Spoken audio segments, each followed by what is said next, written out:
है ना। तो यहाँ पे क्या होगा भाई, अपचयन होगा। ठीक है, अब अपचयन में क्या होगा, पहले अभिक्रिया कौन सी, कार्बोक्सीकरण, दूसरी कौन सी, अपचयन।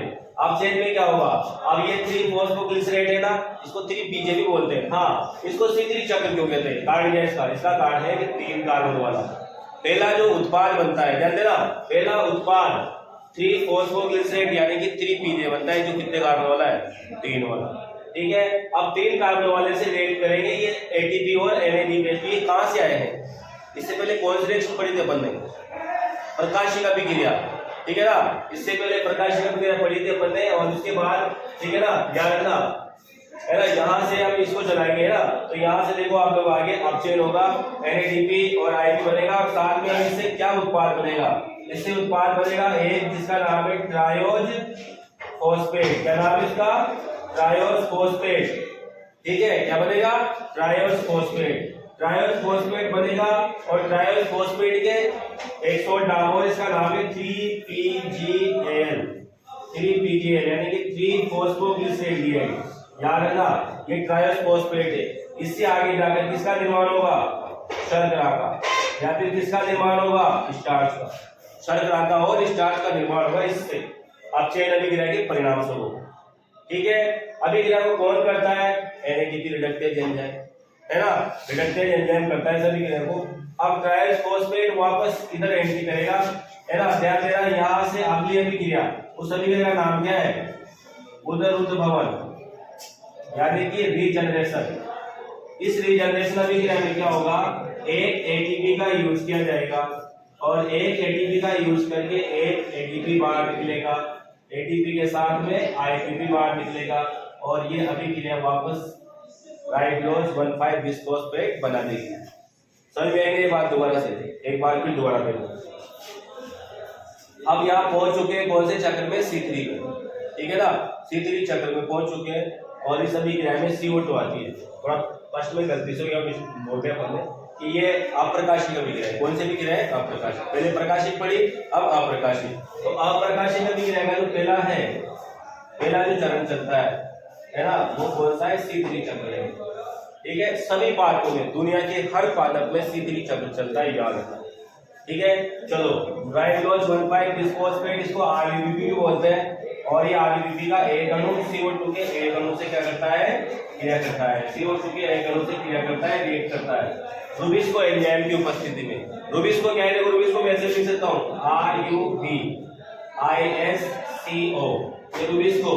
ये रुबिस्को क्या होता है, ये 2 प्रकार के कार्बोक्सिलिक अभिक्रिया होती है ना, इस एंजाइम की उपस्थिति में होती है रुबिस्को में। और रुबिस्को दुनिया में पाया जाने वाला सर्वाधिक मात्रा में पाया जाने वाला एंजाइम। आएंगे वास्तव में, रुबिस्को दुनिया में सबसे अधिक मात्रा में पाया जाता है। पहली रिएक्शन कार्बोक्सिलीकरण, ठीक है, रुबिस्को एंजाइम की उपस्थिति में। ठीक है, कार्बोक्सिलीकरण हुआ, 3-फॉस्फोग्लिसरेट बना, 3 कार्बन वाला, इसीलिए इसका नाम क्या पड़ गया, C3 चक्र। ठीक है, आपने रिएक्शन में लिख रखी है आपने, रुबिस्को कार्बोक्सिलेज ऑक्सीजनेज, इसका दूसरा नाम भी है रुबिस्को, या इसको क्या बोल सकते हैं, कार्बोक्सिलेज, या फिर इसको क्या बोल सकते हैं, ऑक्सीजनेज। दोनों ही काम करता है ऑक्सीजनेज, मतलब कि रुबिस्को जो है ना, ये 2 ही काम करता है, ये कार्बोक्सिलीकरण भी करता है और ऑक्सीकरण भी करता है, दोनों प्रकार से रिएक्शन करता है। अगर यहाँ CO2 है तो क्या करेगा, कार्बोक्सिलीकरण, और अगर यहाँ पे CO2 नहीं, O2 है तो भी क्या करेगा, ये ऑक्सीकरण, उल्टा काम भी कर देगा, शोषण कर लेगा, है ना। जैसे मान लीजिए कोई खाना बना रहा है, खाना बनाते बनाते सांस फूलने लग जाए उसको, तो वो क्या करने लग जाएगा, फिर आराम से सांस लेगा। यहाँ पे सही खाना बना रहा है CO2 की उपस्थिति, लेकिन कभी कभी CO2 कम पड़ जाए, O2 बढ़ जाए, तो फिर ये क्या करेगा, यहाँ पे ऑक्सीकरण करेगा। ठीक है, तो फिर यहाँ पे C3 बनेगा, C2 चक्र चलेगा। फिर यहाँ पे बनाऊंगा आपको, ठीक है। कार्बोक्सिलीकरण अभिक्रिया हो गई, कार्बोक्सिलीकरण अभिक्रिया में क्या होगा, एक CO2 से रिएक्ट हो रहा है, ये सब मैंने एक CO2 के लिए बताया है। ठीक है, एक CO2 के लिए बताया है। अब क्या होगा, देखो यहाँ पर आगे अपचयन अभिक्रिया में, ये पूरी अभिक्रिया है, ये अभिक्रिया एक नहीं है, अभिक्रियाओं की क्या है, पूरी एक श्रृंखला है।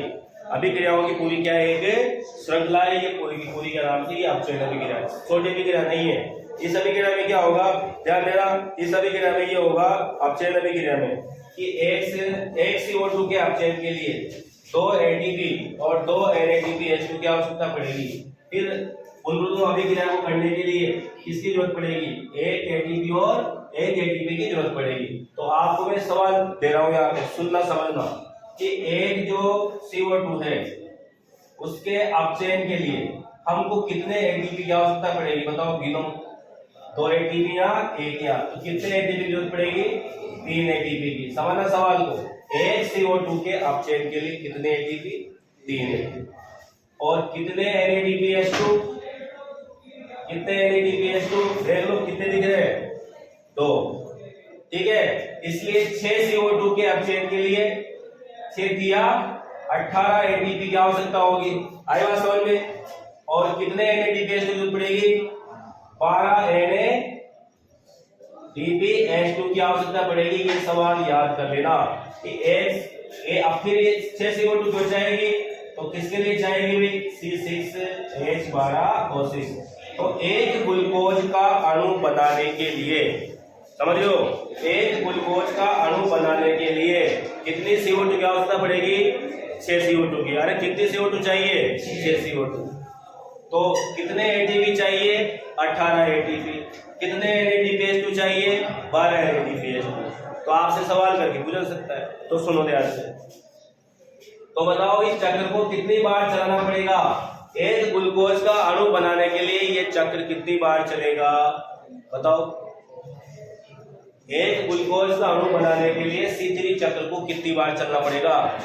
6 बार। कितनी बार चलना पड़ेगा? 6 बार। यानी कि 6 बार चलेगा ना, तभी जाकर क्या होगा यहाँ पर एक ग्लूकोज बनेगा। समझ में आई बात? अब 6 बार चलना पड़ेगा, तो 6 बार चलाओ आप इसको। तो 6 बार चलाने के लिए क्या चाहिए? ऊर्जा चाहिए ना। क्या चाहिए? ऊर्जा। एक बार चलाने के लिए 3 एटीपी और 2 NADPH।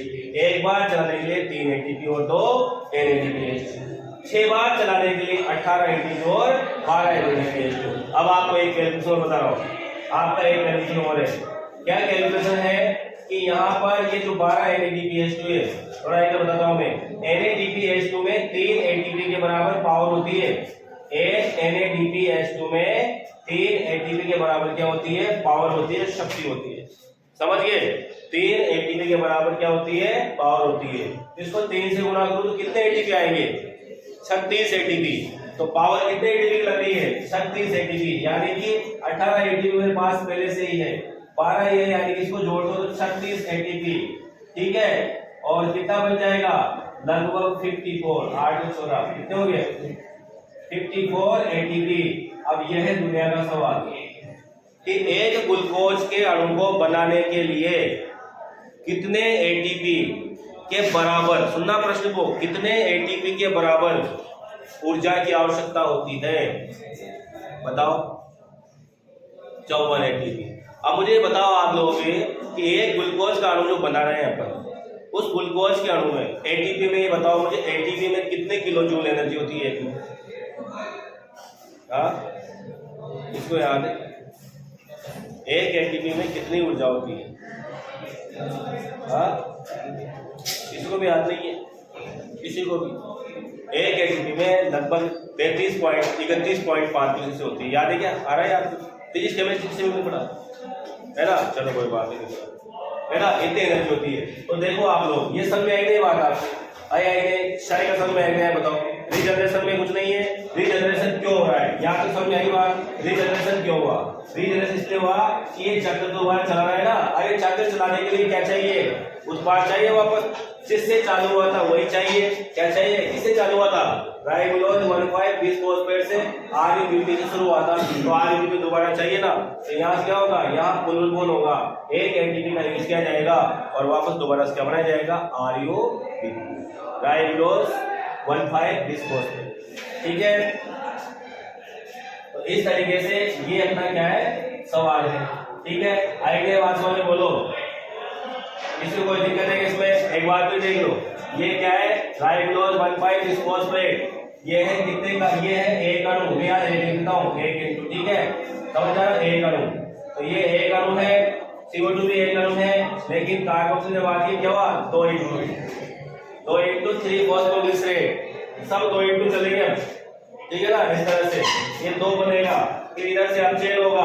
अपचयन में कौन कौन काम आता है? अपचयन में काम आता है एटीपी, काम आता है NADPH। कहां से आया भाई? अरे कहां से आया ये बताओ? कौन से अभिक्रिया से आया? प्रकाशीय अभिक्रिया। प्रकाशीय अभिक्रिया से हमको क्या प्राप्त हुए? ये। फिर ये क्या करेंगे? CO2 का अपचयन करेंगे। क्या करेंगे? CO2 का अपचयन। जब ये CO2 का अपचयन कर देंगे तो फिर क्या बनेगा? ट्रायस फॉस्फेट। क्या बनेगा? ट्रायस फॉस्फेट। यहाँ से कौन सी रिएक्शन शुरू हो जाएगी? ठीक है, तो हम कह सकते हैं कि एक CO2 के अपचयन के लिए 3 तो चाहिए ATP, 2 चाहिए NADP। या फिर मैं से पूछो आपसे कि एक CO2 के अपचयन के लिए कितने ATP के बराबर ऊर्जा चाहिए? बताओ भाई। 4 कितने हो गए? 1 2 तो ATP हो गए, गुणा करो इसको 3 से, तो कितने हो गए? 2 और 6 8 ATP। कितने हो गए? 8। ऐसे सवाल आते हैं इसमें से कॉम्पिटिशन में, उलझा सुलझा के सवाल पूछते हैं। ठीक है, और किसी को दिक्कत इस चक्कर में जो आपको भेजा था मैंने कल, वही है पूरा। ठीक है ना, इसमें ऐसे लगता है टाइम थोड़ा सा। ठीक है ना, तो एक हिसाब किताब है भाई, है ना। तो आपने यहाँ तक लिखा था कल एक पेज रीजनरेशन, यदि इस चक्र को चलाना होगा तो RAP को पुनरुत्पादित करना होगा। यहाँ तक लिख लिया सबने? नेक्स्ट लिखिए आगे उसके बाद से। चलो उसको समझाता हूँ मैं आप लोगों को, पहले उसको समझा देता हूँ क्या क्या पढ़ाया था। सिंथेसिस करता है उन सब में क्या संबंध होता है? केल्विन बेंसेन चक्र। और ये कार्य कहाँ पे किया था? एक शैवाल था, इसका नाम था क्लोरेला। क्या नाम था? क्लोरेला शैवाल। और सिंडेस्मस शैवाल पे किया गया था। क्या नाम था शैवाल का? इसमें खोजा था क्लोरेला, क्लोरेला में। और सिंडेस्मस शैवाल में इसको खोजा गया था। समझ गए? आगे दूसरी बात यहाँ पर कि केल्विन को समझने के लिए 3 प्रकार के चरण हैं। पहला चरण कौन सा बेटा? कार्बोक्सिलेशन। दूसरा चरण कौन सा? अपचयन। तीसरा पुनरुद्भवन। तो कितनी रिएक्शन चलती है? 3 रिएक्शन। आप किताब में तो कमी ले रखी है, बाकी राजस्थान बोर्ड पढ़ो बहुत डिटेल से ये सारी चीजें। सबसे पहला कौन सा था? कार्बोक्सिलेशन। इस चरण में राइबोलोज डाइफॉस्फेट बोल दो या फिर राइबोलोज 1,5-डिस्फॉस्फेट बोल दो, CO2 को ग्रहण करता है ना। CO2 को ग्रहण करके 2 अणु किसके बनाता है? PGA के। मैंने यहाँ लिख रखा है PGA, इसको PGA भी बोलते हैं। क्या बोलते हैं? PGA, phosphoglyceric acid. इसका एक और नाम आ गया फॉस्फोग्लिसरेट, तो बोला ऐसे ही, साथ में क्या बोला? Phosphoglyceric acid. 3PGA क्यों बोला? 3rd नंबर पे कौन है? फॉस्फेट है। 3PGA फॉस्फोग्लिसरेट, इसलिए 3PGA बोला। और ये अभिक्रिया किस एंजाइम की उपस्थिति में होती है? रूबिस्को एंजाइम की उपस्थिति में होती है। इसको बोलते हैं अपन RAPP कार्बोक्सिलेज और ऑक्सीजनेज भी नाम इसको दे देते हैं। बन गया यहाँ पे RAPP कार्बोक्सिलेज। उसके बाद हमने देखा इसमें कि इस एंजाइम में